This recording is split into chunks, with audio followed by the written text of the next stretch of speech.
Imagine an electric car whose battery doesn't depend on lithium, a material that has become one of the most strategically important resources in the global race for electric vehicles, renewable energy, and large-scale energy storage. Instead, imagine that the battery powering millions of future vehicles could rely on sodium, an element so abundant that its compounds are found everywhere, from ordinary salt to seawater. For years, sodium-ion batteries were treated as an interesting alternative that could never quite overcome the performance advantage of lithium-ion technology. Lithium batteries were lighter, more energy-dense, more mature, and already supported by an enormous global manufacturing ecosystem. Sodium had plenty of potential, but potential is very different from mass production. Then China made a move that changed the conversation. In April 2025, CATL unveiled Naxtra, a sodium-ion battery that the company described as the world's first mass-producible sodium-ion battery. CATL says its passenger EV version reaches an energy density of up to 175 watt-hours per kilogram, can support a claimed range of up to 500 kilometers, and can retain 90% usable power at temperatures as low as minus 40 degrees Celsius. Those numbers do not mean lithium-ion batteries are suddenly obsolete. In fact, lithium still has some major advantages that sodium will have to overcome. But they raise a much more interesting question. What happens when one of the world's largest battery manufacturers turns an alternative chemistry into an industrial product? Because this isn't simply a story about replacing one element with another. It is a story about supply chains, electric vehicles, energy storage, manufacturing, and potentially one of the biggest changes in the battery industry since lithium-ion became dominant. And the most surprising part is that sodium doesn't have to beat lithium everywhere. It only needs to become better at the jobs where lithium isn't the perfect solution. To understand why sodium-ion batteries matter, we first have to understand the problem they are trying to solve. Lithium-ion batteries have transformed modern technology. They made smartphones practical, allowed laptops to become thinner and more powerful, and became the foundation of the modern electric vehicle industry. Today, the same basic battery family is being asked to do something much bigger. It is being asked to store enormous quantities of electricity generated by solar and wind power, stabilize electrical grids, power millions of electric vehicles, and provide backup electricity for everything from homes to data centers. The problem is that the world's demand for batteries is growing incredibly quickly. And when an industry grows this large, the materials inside its products become strategically important. Lithium isn't necessarily going to disappear. The Earth contains significant lithium resources, and the industry continues to discover and develop new deposits. The problem is more complicated than simply asking whether there is enough lithium. The industry also has to consider where lithium is located, how quickly it can be extracted and processed, how much infrastructure is required, how prices fluctuate, and how dependent manufacturers become on a relatively concentrated supply chain. That is why battery companies have been looking for alternatives, and sodium is one of the most obvious candidates. Sodium is extremely abundant, widely distributed, and chemically similar enough to lithium that researchers can build rechargeable batteries around sodium ions using a broadly similar operating principle. But abundance alone doesn't make a good battery. The real challenge is turning that abundant material into a cell that can compete with a technology refined over decades. And that is exactly where the story gets interesting.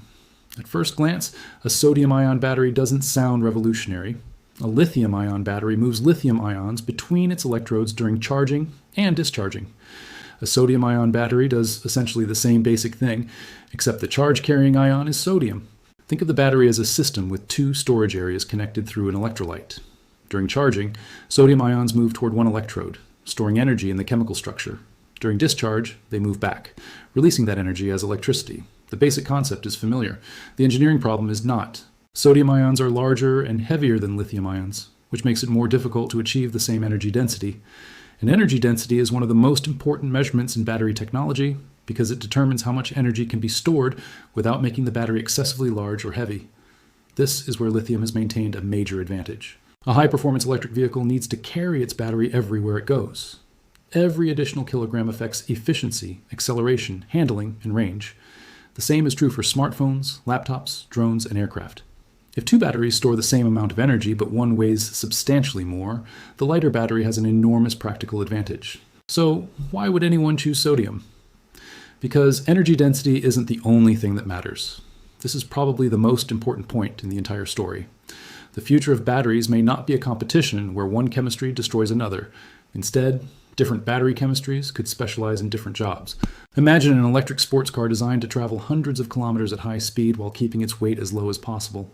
For that application, energy density is critical, and lithium-based batteries remain extremely difficult to beat. But now imagine a completely different product, a low-cost city car, a delivery vehicle, a bus, a stationary battery connected to a solar farm, a backup power system, or a vehicle operating in extremely cold conditions. Suddenly, the priorities change. You may care less about squeezing every possible watt-hour into the smallest possible package, and more about cost, safety, supply chain stability, cycle life, and temperature performance. That is where sodium-ion becomes much more interesting. Sodium doesn't need to become the world's best battery. It needs to become the right battery for certain applications, and China appears to be betting heavily on exactly that idea. On April 21st, 2025, CATL unveiled Naxtra alongside several other battery technologies during its Supertech Day. The important part was not simply that CATL had created another sodium-ion prototype. It was the company's push toward mass production. CATL described Naxtra as the world's first mass-producible sodium-ion battery and presented it as a way to reduce dependence on lithium resources. The passenger EV version was reported by CATL at up to 175 watt-hours per kilogram. That number is significant because it puts the battery much closer to the performance range required for practical electric vehicles than many early sodium-ion designs. CATL also claims the battery can provide up to 500 kilometers of range. But this number needs context. Battery range isn't determined by the cells alone. The final range depends on the vehicle's weight, aerodynamics, battery pack architecture, software, tires, temperature, driving style, and test conditions. So the 500-kilometer figure should be understood as a company-reported capability under its specified conditions, not as a guarantee that every sodium-powered vehicle will travel that distance in real-world driving. Still, the underlying development is significant because the industry has been trying to solve one of sodium-ion's biggest problems. How do you make sodium useful enough for real vehicles? CATL believes it has moved significantly closer to that goal. One of the most interesting claims surrounding Naxtra isn't actually its range. It is its performance in extreme cold. CATL says the passenger EV battery can retain 90% usable power at minus 40 degrees Celsius. That matters because cold weather creates serious challenges for rechargeable batteries. Chemical reactions slow down, charging can become more difficult, power output can decline, and drivers may see a noticeable reduction in usable range. For an electric vehicle operating in a mild climate, this may be manageable. But for vehicles operating in northern China, Canada, Scandinavia, Alaska, or other extremely cold regions, temperature performance can become a major factor in the ownership experience. A battery chemistry that performs strongly in those conditions could therefore have value far beyond its raw energy density. Imagine a commercial fleet operating thousands of delivery vehicles through winter. Imagine electric buses operating in a city where temperatures fall far below freezing. Imagine stationary batteries deployed in remote regions where maintaining sophisticated thermal systems is expensive. In these environments, a chemistry with strong low-temperature behavior could be worth more than a small advantage in energy density. And this is exactly why sodium-ion may find its first major markets in places where lithium's traditional strengths are less important. But here's the problem. There's a reason lithium-ion batteries still dominate, and it is one that sodium-ion cannot simply ignore. Energy density. Lithium-ion technology has been improved continuously for decades, and modern lithium chemistries can store a tremendous amount of energy in relatively compact packages. Sodium-ion batteries generally store less energy per kilogram. That means if you want the same amount of energy, you may need more battery material, more physical space, or a heavier pack. For a stationary energy storage system, this may not matter very much. For a smartphone, it matters. For a drone, it matters even more. And for an aircraft, it can become an enormous problem. This is why it would be misleading to say that sodium-ion batteries are about to replace lithium-ion everywhere. They aren't, at least not based on the evidence we have today.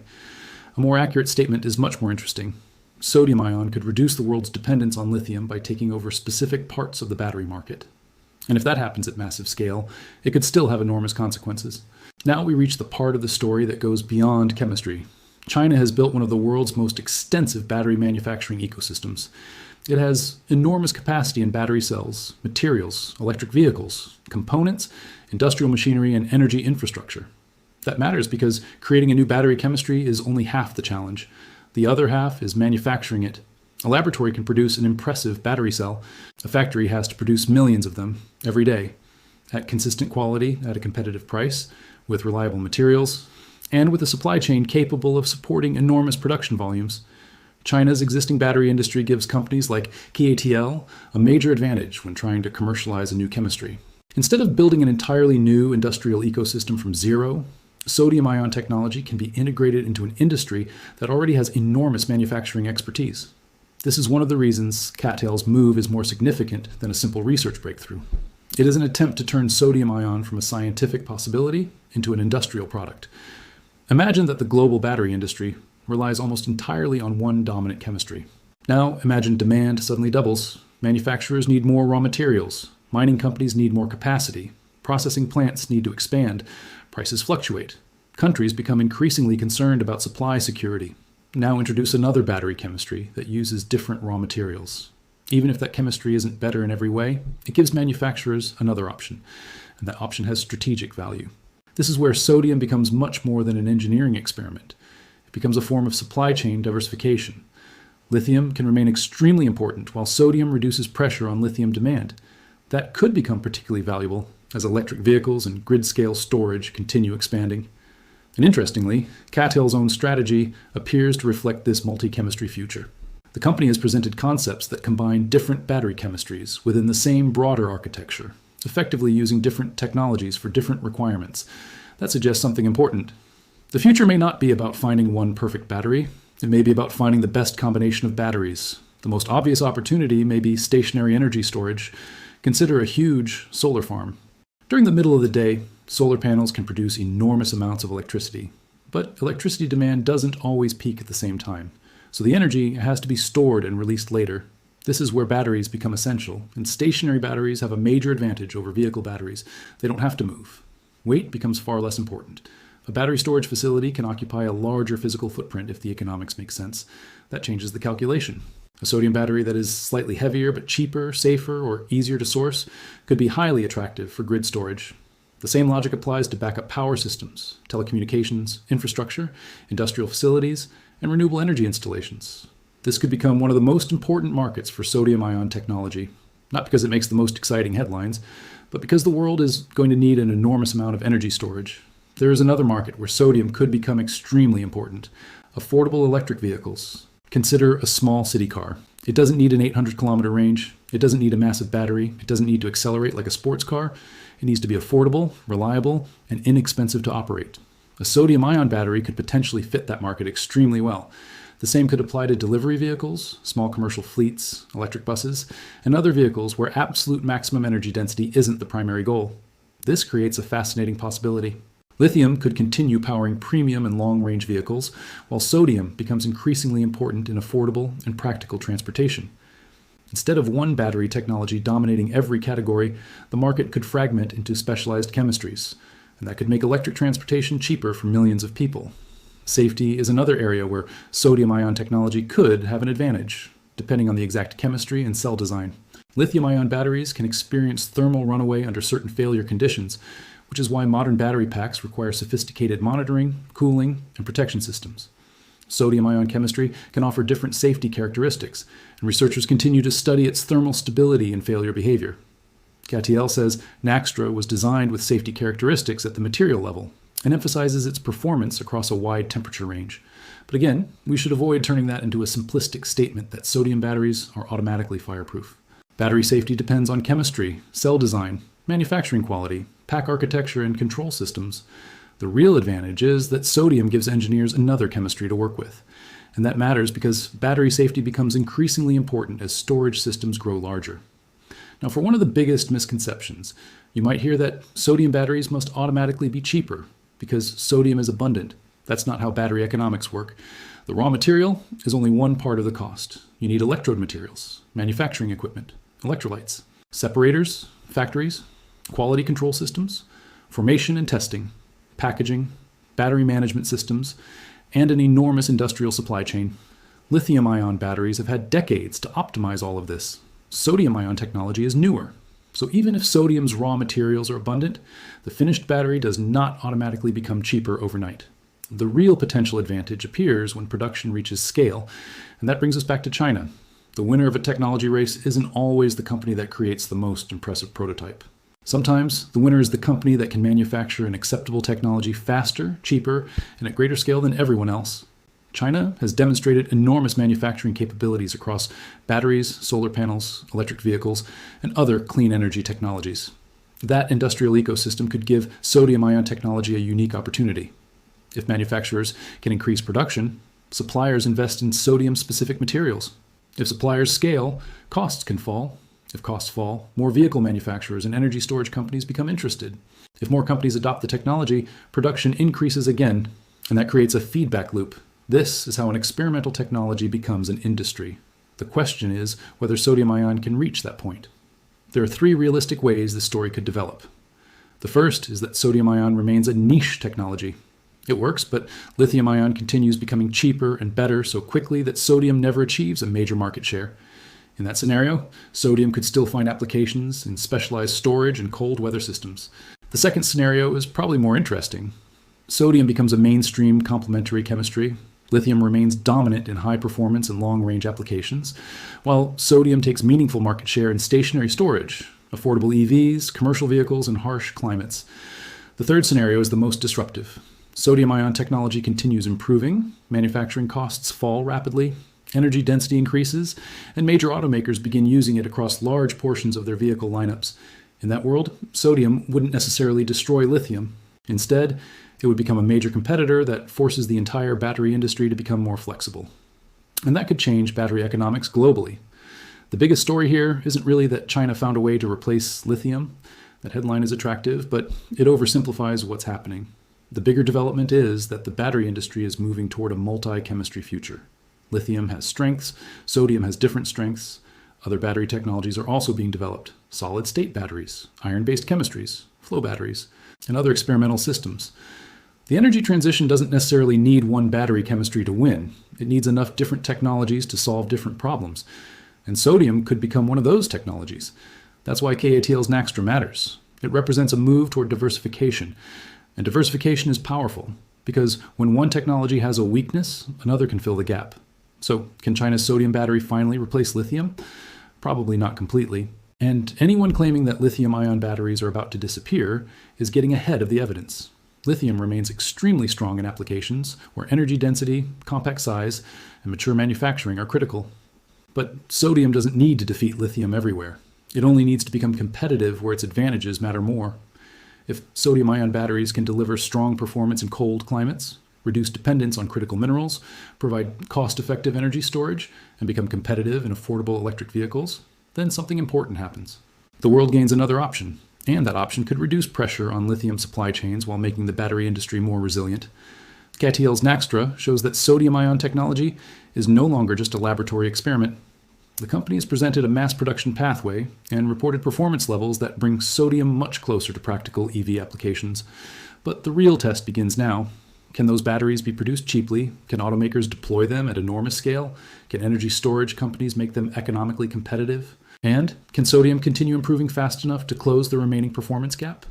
Those questions will determine whether sodium becomes a niche technology or one of the defining battery chemistries of the next decade. Because the future of batteries may not be a world where lithium disappears. It may be something much more interesting. A world where lithium is no longer the only answer, where the battery inside your car, the battery connected to a solar farm, and the battery stabilizing an electrical grid could all use completely different chemistries, because each one was designed for a different job. And if China succeeds in scaling sodium-ion technology, the biggest breakthrough may not be the battery itself. It may be the idea that there was never supposed to be just one battery for everything.